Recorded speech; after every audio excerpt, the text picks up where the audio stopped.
বন্ধুরা, আজকে আমরা একটি কবিতা শিখব। কবিতাটির নাম আবোল তাবোল, লিখেছেন সুকুমার রায়। এখানে দেখো একটি লোক বসে আছে, তিনি আবোল তাবোল বকছেন। সেই আবোল তাবোলই আমরা শুনবো উনি কি বলেছেন।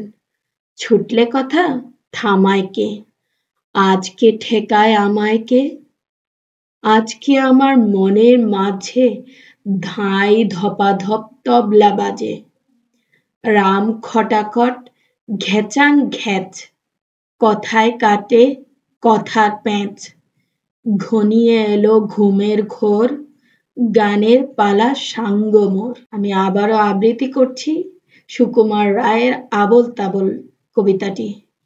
ছুটলে কথা থামায় কে, আজকে ঠেকায় আমায় কে, আজকে আমার মনের মাঝে ধাই ধপাধপ তবলা বাজে, রাম খটাখট ঘেচাং ঘ্যাচ, কথায় কাটে কথার প্যাঁচ, ঘনিয়ে এলো ঘুমের ঘোর, গানের পালা সাঙ্গ মোর।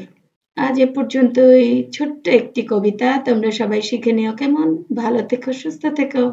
আল্লাহ হাফেজ। আমার জন্য একটুখানি দোয়া করো বন্ধুরা।